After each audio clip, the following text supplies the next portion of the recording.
Welcome once again, my dear students, and today we see chapter 39, that is Ancient Indian Medicine and Surgery. So this is our 39th chapter and tells about growth of journey of Indian medicine and surgery. We see in our past and we classify our Vedic period in three intervals, that is pre-Vedic period, Vedic period and post-Vedic periods. The time of Vedic period was 600 BC to 1500 BC, while Vedic period is described in 1500 BC to 600 BC, and post-Vedic periods started after Vedic period and dated back to 600 BC to 200 AD. I hope you are knowing BC and AD. These are the distinction of time. Okay, so this was the period when our medicine flourished. Our medicine got its growth during this period. What we can say, if we see in pre-Vedic period, diseases during pre-Vedic period were attributed to supernatural power, magic, etc. What does it mean? In pre-Vedic periods, whenever someone got suffered from any disease, it was taken as that it was the result of supernatural power. कुछ शक्ति है, कुछ जादुई शक्ति है, कुछ जादू है, कोई टोना टोटका है, कुछ भूत पिचास है, ये मानते थे, ये मानते नहीं थे, कोई बीमारी है. ठीक है. And the treatment consisted of prayers to appease the supernatural power. Supernatural power क्या होती हैं? भगवान. And religious rites, talismans, amulets and to counter evil magic. तो जब वो मान लेते थे ये एक जादू है, तो इसको ठीक करने के लिए वो पूजा करते थे, प्रेयर करते थे, सेरेमनीज करते थे, तलिस्मान पढ़ते थे, एमुलेट्स करते थे, और उसको इस तरीके से बीमारी को ख़त्म करने के लिए सोचते थे. मतलब दवाई नहीं खाते थे. इट मीन्स इन प्री वैदिक period, that is the period before 1500 BC, if someone got victim of any disease, तो दवाई नहीं थी, पूजा पाठ का, टोरा टोटका का सहारा लिया जाता था. According to Hindu mythology, the creator of universe, Lord Brahma, was the first teacher to make compilation of Ayurvedic text, which he later abridged into 8 parts, with Kaya Chikitsa, medicine, Salitantra, surgery as a main subject. What does it mean? जो हमारे Hindu culture के हिसाब से जो Lord Brahma हैं, उन्होंने ही medicine और surgery के बारे में बताया है. इसका मतलब ये है, आयुर्वेदिक टेस्ट जो उन्होंने लिखे हुए हैं, कंपाइल किए हैं, उसमें क्या है? मेडिसिन, जिसका हमारा नाम क्या है? काया चिकित्सा. और सर्जरी क्या नाम है? सल चिकित्सा. उसके मेन सब्जेक्ट हैं, लॉर्ड ब्रह्मा ने बताया है. आफ्टर दैट अगर मैं बात करूं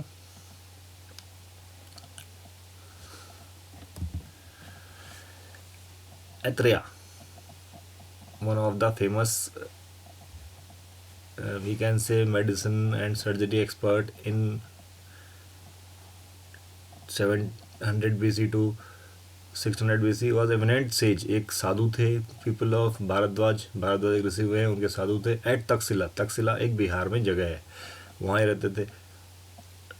ठीक है. Now in Pakistan. Okay, now in Pakistan, sorry, not in Bihar.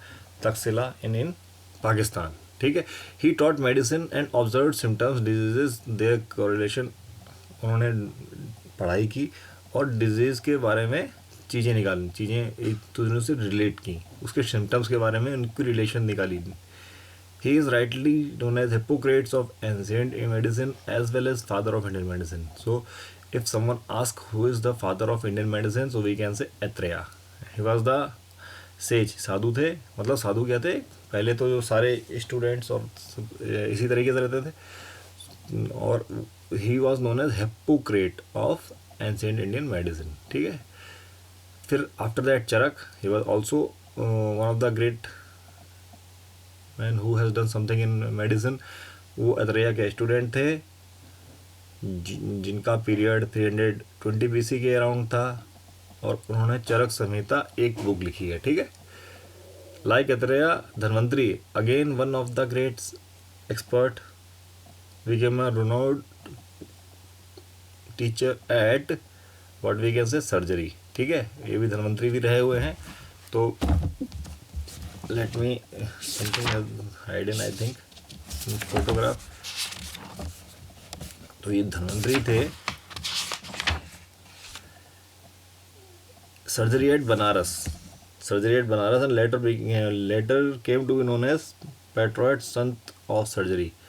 तो जो धन्वंतरी थे उनको पैट्रोन सेंट ऑफ सर्जरी भी कहा जाता है।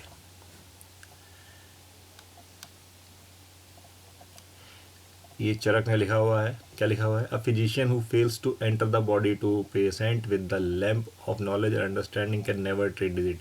चरक ने क्या बोला है? जो फिजिशियन होता है, जो पेशेंट को ढंग से जान नहीं सकता, मतलब नॉलेज से उसकी बॉडी के अंदर घुस नहीं आता, वो डिजीज़ को सही नहीं कर सकता। He should first study all factors including environment with influence of patients disease and then prescribe treatment. सब कुछ जानने के बाद प्रिस्क्राइब मतलब दवाई लिखेगा, सब कुछ देख सोच समझ के। It is more important to prevent the occurrence of disease than to seek a cure. According to Charak क्या इंपॉर्टेंट है? It is more important to prevent occurrence. जिस अकरेंस मतलब जहाँ से बीमारी आ रही है उसके बारे में पता लगाया जाए, उसको रोका जाए। दवाई का इलाज करने से बेटर ये है कि अच्छा है कि जहाँ से उत्पत्ति हो रही है उसको फिनिश किया जाए, ठीक है। After that you have one more photograph, you can C now. Surgery is the first and highest division of the healing art. क्या लिखा है? Surgery is the first and highest division of healing art, pure in itself, perpetual in its applicability, a working product of heaven and sure of fame on earth। ये किसने लिखा है? सुशास्त्रा ने लिखा है। वो भी एक डिस्प्ले ग्रेट फिजिशियन हुए हैं, ठीक है। तो आगे देखते हैं हम लोग। सुशास्त्रा कौन थे? सुशास्त्रा was one of the Dhanvantari's disciples, Dhanvantari के डिसिप्लिन थे, who attained great proficiency in surgery and lived sometime in 400 BC. The period of Sushastra was 400 BC. He wrote Sushastra Samhita, which is devoted essentially to surgery. He also wrote on medicine, pathology, anatomy, midwifery, morphology, biology, and hygiene. These are some fields for which Sushastra had written. He wrote about surgical procedures for anal fistula, fractures, amputation, tumors, hernia, cataract operations. Means these are the some proper name of diseases. Sum up, Sushastra was a great man who have done a great job for Indian medicine. He wrote about surgical procedure for ये पढ़ चुके हम लोग. He taught his people how to make incisions on the abdomen by using pumpkin for demonstration. मतलब incisions, चीरा लगाना भी इन्होंने सिखाया, ठीक है। फिर Sushruta's contribution in the field of plastic surgery includes classification of burns, types of bandaging and description of 20 varieties of soft instrument. मतलब सुशास्त्रा ने प्लास्टिक सर्जरी के बारे में बताया है। And 101 type of burn instrument, जो जल जाते हैं, उससे जो प्रॉब्लम होती है उसको सही करने के लिए भी उन्होंने बताया है। एंड देयर हैंडलिंग टेक्निक, उससे कैसे हैंडल किया जाए। So you can see how Indian medicine was flourished, was developed during this period. And today we say we are not efficient. हम लोग बोलते रहते हैं, लेकिन देखो उस टाइम भी हमारी मेडिसिन कितनी आगे थी, ठीक है। सुशास्त्रा took surgery in an ancient India to great height. उन्होंने सर्जरी को ग्रेट हाइट तक ले गए थे, काफ़ी ज़्यादा विकसित कर दिया था। In era now regarded as the golden age of surgery. उनकी एज को क्या बोला जाता था? Golden age of surgery in ancient India due to numerous contributions to the science and arts of surgery in India. He is called father of Indian surgery. क्या बोला जाता है? Father of Indian surgery. जबकि father of Indian medicine is called Atreya. क्या? Atreya. And father of Indian plastic surgery or father of Indian surgery is title given to Susruta. ठीक है? So there is one amazing fact before closing the chapter, that is while history credits Copernicus for proposing heliocentric model of our solar system, it was the Rig Veda that first noticed the central placement of sun and other planets orbiting in solar system. हम लोग science में पढ़ते हैं जो Copernicus है, that is a foreigner. Copernicus is foreigner. He is regarded as the theory of what? Solar system की theory है वो जिसने क्या बताया है? सोलर सिस्टम में प्लैनेट चारों तरफ घूम रहे हैं, और जो प्लैनेटरी मोशन के बारे में बताया, किसे बताया? कोपरनिकस. बट इन अवर वैदिक मतलब जो ऋग्वेद है हमारा, उसमें लिखा हुआ है किसके बारे में?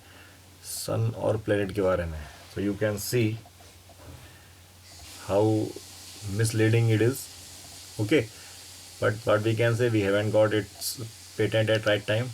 Okay, so with this we close our chapter. Thanks for watching. Bye bye.